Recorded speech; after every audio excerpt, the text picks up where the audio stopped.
I would have to imagine Vertiv is one of the best performing stocks over the last 5 years. We can see it's up 1,250%. That is just crazy, right?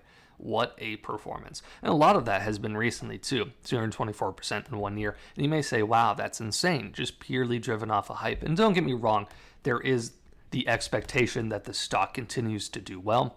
Shouldn't be that surprising, but a lot of it is driven off of increasing their margins and increasing their profitability a lot, like dramatically, right? And revenue has increased pretty well as well. So let's dive into that a little bit.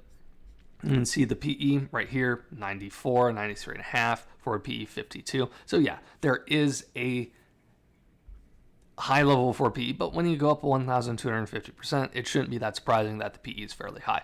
But we can see a lot of that is driven by the underlying growth numbers. We can see from 2022 to 2023, they increased their earnings per share 234%. I almost said profitability. I mean, they did increase their profitability, but specifically their earnings per share went up 234%.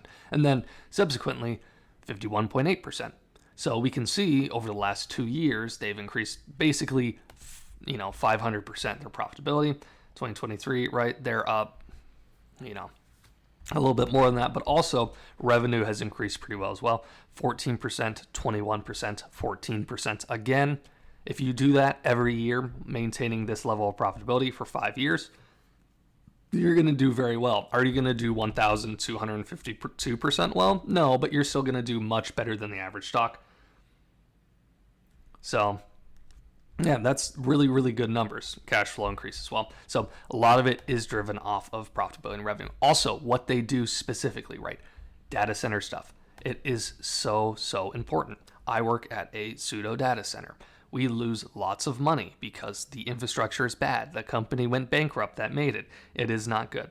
Now, is it impossible to work around? No, but it's bad and it costs the company lots of money. So people don't understand because they think, oh, well, it's just the stuff around it, right? But it's actually really hard to get all the stuff. I know they don't just do, racks and stuff, right? That's more SMCI and Dell. Maybe they do a little bit, but they have all this stuff around it, right? Electrical equipment around it. And the efficiency is so key in this area, right? It just is. So I love the industry that they're in.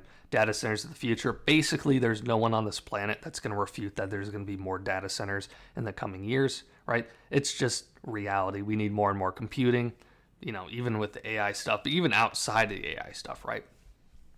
Even if AI didn't exist tomorrow, there's still going to be computing power that's needed for all the underlying businesses, right? There is a dividend associated with the stock, but it's virtually nothing, and you don't really want it. You want primarily growth from this anyways. Schwab thinks it's going to do better than the average stock over the next year. They reiterated that 3 days ago. May say, oh, that's terrible, right? But, I mean, after a run-up like this, you would expect it to maybe not keep doing that. Now, the only warning I'm going to give 2 warnings associated with this stock. One is if you expect it to go up 1,250% over the next 5 years. Is it possible? Yes, of course, it's obviously possible, right? But you usually don't see, a lot of it has been driven because they've increased the margins dramatically, profitability dramatically. Usually that gets harder and harder and harder to do, right? Just revenue, you can still do it. If they get insane revenue growth, 20, 30%, yeah, the stock will keep pumping like that. But usually you kind of get near your margins and it gets crazy harder to keep increasing that at the rate they have, right? So if you expect this to go up and do the same over the next 5 years, could it do it? Sure, but it's not likely. You'd probably be better on betting on a company that looked like this company when it was here, right? Instead of here, because the company here versus here is way different.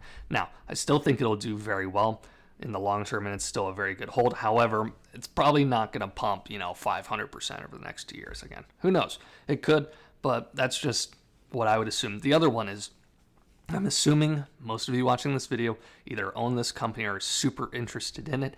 If you do, and you own a lot of companies or most all companies with earnings around this, PE levels around this, I don't have nothing wrong with owning stocks with PE around this level. However, if you own your entire portfolio similar to this, or you have a lot of your money in 1 or 2 or 3 stocks, during recession stuff or during a downturn in the market, people really associate these sorts of high PE stocks, they're going to do very bad. Money starts pouring out of them. That's just the reality of it. Do I agree with that? Not necessarily, right? Because on my businesses, my stocks that I've owned that have kind of been labeled in that category have actually done pretty well during that and have done very well afterwards. But you may see some very scary numbers if something like that were to happen. So I'm a key on diversification. I own some stocks that aren't going to just print money all the time. They do well, right? Some dividends, some utility stocks. I cover them on this channel, right? I like diversification. However, you can do whatever you want. You're an adult. It's your own money. I'm just giving you the warning that there is risk associated with businesses that are growing heavily. If they don't do that, they stop growing heavily, you're going to see a massive slowdown during recession. You're going to see the stock go down pretty dramatically. That's all I'm going to say on that. So that's all we're going to cover. We're going to look a little bit at where the PE has been. Yeah, we can see PE 79, now it's 93. This forward PE is a little bit lower, probably just going off of where they calculated. But yeah, this, like I said, it's high PE, but they're growing so fast that this forward PE really isn't that crazy. It really isn't, right? Is it cheap? No, but for a stock that has done so well, it's really nothing too insane. All 16 analysts say buy or strong buy. I've never seen that on this channel where no one said hold or lower. This is a first. I've done about 100 videos on this channel. So that's a first. But yeah, anyways, that's all I really got. I think I've covered everything I want to. If you enjoyed this video, I'd appreciate if you left a like, subscribe. I do daily stock content on this channel. I notice whenever anyone hits that subscribe button, YouTube pushes the content out more. I think it's because they're like, oh, people actually enjoy this guy. And then they push the content out more. So I'd appreciate it if you did that. But anyways, I appreciate all of you for watching, and I'll catch you next time.